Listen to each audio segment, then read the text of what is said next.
Hi, in this tutorial we're going to find out about sharing data between the live coding window and the JavaScript window.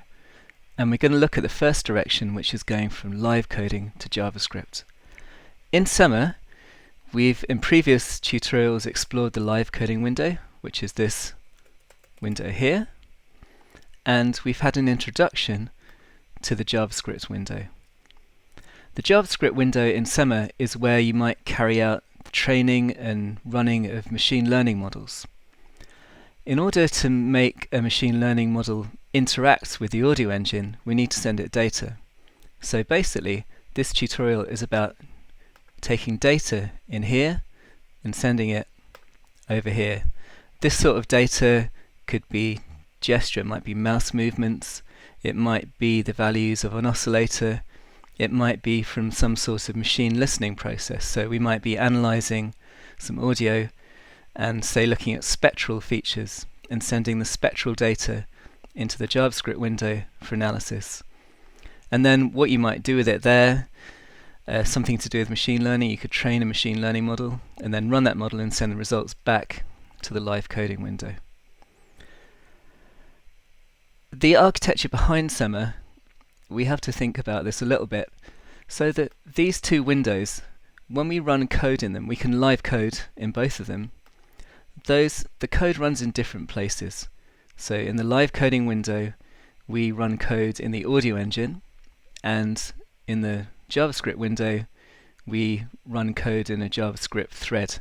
Now these two places where we're running codes are possibly physically separate. They might be running on different CPUs within your computer. So they don't have a natural way of sharing information. So what we have to do is set up channels between these two processes so they can share data together. And this is what we're going to do. In the live coding window, we have a command called toJS. So that means to JavaScript window. And here's how we use it. It has at least 3 parameters. The first parameter is a clock, a trigger. So whenever this clock emits a trigger, we send an item of data. So we can start by having a trigger there. Let's use an impulse. We could use any signal that has 0 crossings. The next item is the number of a channel. So let's call this channel 0. You can call the channel any number you like, in any range you like, it doesn't really matter. So you can think of it as we're making maybe an audio cable between the live coding window and the JavaScript window, and we're giving it a number. The next thing is the piece of data that we want to send every time there's a trigger. So let's make something in the line above. Let's make a saw oscillator. Let's keep it simple. So I'm going to put that in a variable, and I'm going to run it really slowly. So let's run it at half a hertz.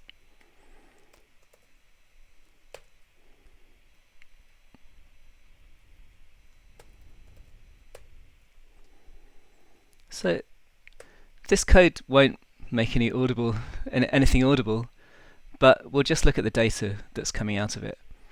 So on the other side, we need to set something up to receive that data. And here we have a function in JavaScript. If you haven't done much JavaScript before, this is a function is a group of commands that define some sort of behavior dependent on some sort of input parameters. So here our function is called input. If you know a bit about JavaScript, it's using a lambda notation. And we've got 2 inputs here. The first one is the ID, that's the number of the channel. And the second one called X, that's the data that we're going to get. We've called it X because we don't necessarily know what's going to come through. And this here is the behavior that's going to happen when we receive that data. So what we're going to do is we're going to use this command console.log and print this data out in the JavaScript console. Let's have a go. Let's first of all run this bit of code here with Control Enter. And let's run this code here.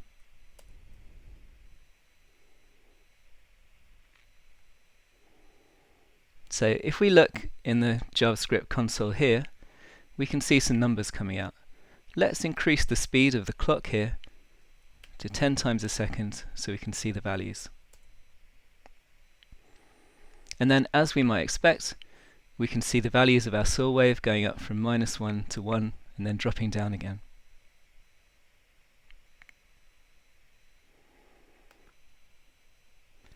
Let's try something just slightly different. Instead of sending a saw wave, let's send the mouse coordinates. So let's try mouse x. So we use the mouse x function in the live code window, and then we'll put it in a variable and send it. Let's try 5 times a second, and let's put it on channel 10. So now we can see in the JavaScript window, now we can see when I move my mouse, this number changes, and we've got channel 10 printed here. We could also send on more than one channel at once. So let's try to send the mouse and the saw at the same time on different channel numbers. And we can see now we've got two sets of information coming through there. We could also send a block of data all at once. As you might imagine, there could be lots of situations where you want to do that.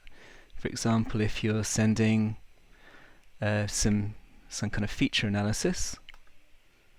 So in this example, we keep it simple. We send the mouse x and mouse y together in one array 10 times a second.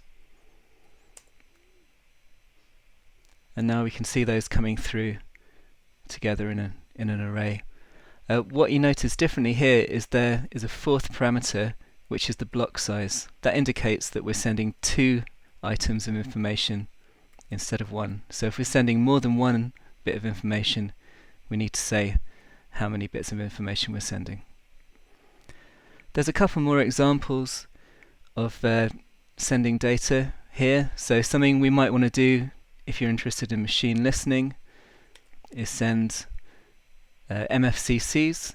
So here we have a sound generator using the sample slicer, and then we do some sort of feature analysis of MFCCs, and we send them over to the JavaScript window using a trigger.